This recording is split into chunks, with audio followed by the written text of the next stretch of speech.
안녕하세요. 7월 3일 수요일 큐티 가이드 시작하겠습니다. 오늘 본문은 사도행전 19장 32절로 41절까지 말씀입니다. 사도행전 19장부터 바울의 3차 전도 여행이 기록되고 있는데요. 그 출발점이 에베소입니다. 에베소는 아시아에서 중심이 되는 도시입니다. 2차 선교 여행 때 주님께서는 아시아로 가려는 바울을 막으셨죠. 그리고 마게도니아로 가도록 하셨습니다. 이번에는 바울을 아시아 땅의 중심지인 에베소로 보내십니다. 바울은 에베소에서 3년 동안 사역을 합니다.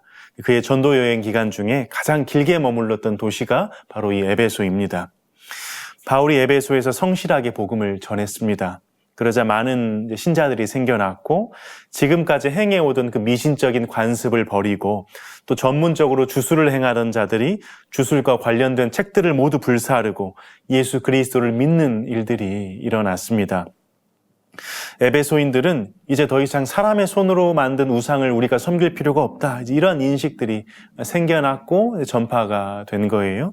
그래서 그 결과 이런 우상을 만들고 또 팔고 이런 우상 관련된 사업을 하는 사람들의 생업에 영향을 미치기 시작했습니다. 그러자 우상 산업에 종사하는 자들이 단체를 결성해서 소동을 일으킵니다. 이 대소동의 주동자는 데메드리오인데 이는 일종의 노조위원장으로 이해를 하시면 되겠습니다. 데메드리오가 사람들을 모아서 이제 선동하는 연설을 하죠. 그 연설을 요약해 보면 이 사업을 통해서 우리가 많은 부를 축적했고 그랬는데 바울의 이 위험한 도가 우리 생계를, 우리 산업을 위협하고 있다. 사람의 손으로 만든 게 신이 아니라는 이 주장은 이 사업뿐만 아니라 온 아시아에 부정적인 영향을 끼치고 있다. 그가 악의 축이다.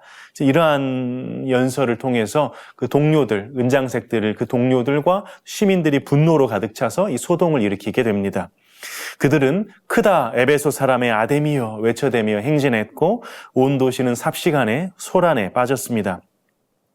관찰 질문 1번입니다. 소동 가운데서 유대인들이 한 일은 무엇입니까? 그리고 그 결과는 무엇입니까? 연극장에 몰려든 에베소 시민들은 이 사건의 내막을 잘 알지 못했습니다. 32절에 보면 처음에 사람들이 각각 외치는 말이 달랐어요.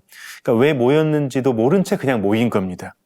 이는 모인 자들이 그 데메드리오와 그 동료 은장색들에 의해서 그들의 어떤 선동에 의해서 이용당하고 있었다는 걸 보여줍니다. 모인 무리 중에는 유대인들도 이제 포함이 돼 있었는데요. 유대인들은 알렉산더를 특별히 지명해서 그가 군중 앞에서 이제 변명할 걸 권고했습니다. 어떤 내용인지는 모르겠지만 이제 특별히 알렉산더를 내세워서 어떤 걸 변명하려고 했겠죠. 알렉산더가 무대 위로 올라가서 손짓하면서 변명을 하려고 하는데 시민들은 이 알렉산더가 유대인이거든요. 유대인이 올라오자 우상을 반대하는 자인 줄 알고 더 크게 흥분해서 크도다 에베소 사람의 아데미여 이걸 2시간 동안이나 외쳤습니다. 관찰 질문 2번입니다. 서기장이 무리를 진정시키며 한 말은 무엇입니까? 소요가 좀 심각한 상황으로 흘러가죠. 서기장이 개입합니다. 서기장은 도시 치안과 안보를 수호하는 역할을 하는 고위 지방 관리입니다. 서기장은 먼저 무리를 진정시킵니다. 시위 주동자들과 또 시민들의 편에 서서 아데미 여신의 그 위대성을 인정하면서 진정시키는 거예요. 그래서 에베소 성이 아데미의 수호 도시인 걸 모르는 사람이 어딨냐. 특별히 이 제우스에게서 내려온 우상 이렇게 표현을 하는데 아데미 신상을 가리키는 이제 표현이거든요. 무슨 말인가 하면 이 아데미 신상이 사람에게서 기원하는 게 아니고 제우스에게서 기원했다. 그렇다면 아데미 신상은 사람의 손으로 만든 우상이 아니고 하늘에서 내려온 하늘의 기원이 있다. 이제 이러한 표현을 통해서 이제 그들을 이렇게 진정시키는 거죠. 관찰 질문 3번입니다. 서기장이 무리에게 낸 변론은 무엇입니까? 아데미의 위대성을 말한 후에 위협을 받는 이들 편에서도 이제 얘기를 합니다. 사람들이 바울의 친구 가이오와 아리스다고를 극장 안으로 끌고 들어왔는데 이들이 신전에 물건을 도둑질한 것도 아니고 여신 아데미를 비방한 것도 아니고 그렇기 때문에 이 경솔한 행동을 삼가라 이렇게 얘기를 합니다. 또한 데메드리오와 그 시위대에게 합법적인 절차를 따르라고, 고발할 것이 있으면 정식으로 고소를 하고 정식으로 민회를 통해서 결정을 해야 된다. 이렇게 선동회의에서 이렇게 불법적인 시위로 하면 안 된다. 이런 것들을 얘기를 했습니다. 연구와 묵상 4번입니다. 서기관이 자신의 자리를 지키기 위해 한 일이 어떤 일을 만들어냈는지 묵상해 봅시다. 서기관은 지금 하고 있는 게 불법 집회라고 정확하게 정의를 했습니다. 이 불법 집회를 해산하지 않으면 에베소를 다스리고 있는 총독과 관리들은 로마 황제로부터 징계를 받을 그런 위험이 있었습니다. 그래서 데메드리오와 동료 은장색들은 그들의 사업과 아데미의 숭배가 심각한 위기에 처했다 이렇게 주장을 했는데, 서기관은 오히려 에베소 도시 전체가 그들의 불법 집회 때문에 위기에 처했다 이렇게 얘기를 합니다. 결국 시위대는 이 서기장의 요구에 따라서 해산할 수밖에 없었습니다. 마지막 적용 5번입니다. 하나님의 일을 하다가 어려운 일을 경험한 적이 있습니까?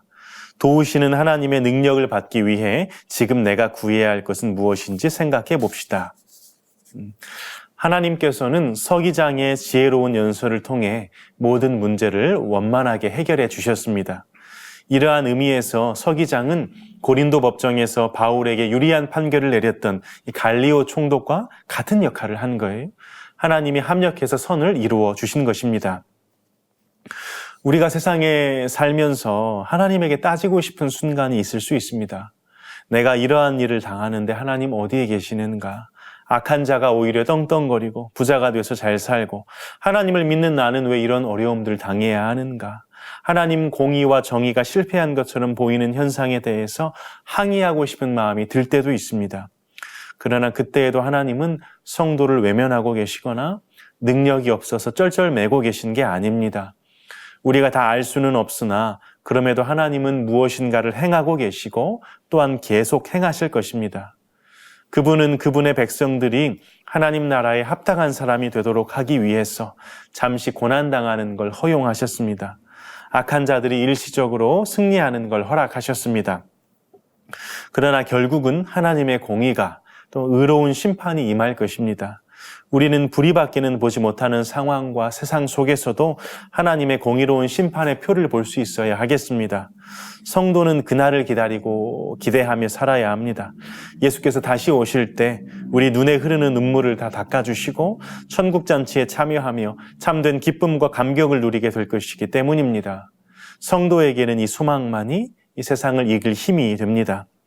오늘 하루 또한 하나님의 공의로운 심판을 믿음으로 내다보고 우리를 안식으로 받아주실 하나님을 기대하면서 주 앞에 굳건히 서시기를 간절히 소망합니다.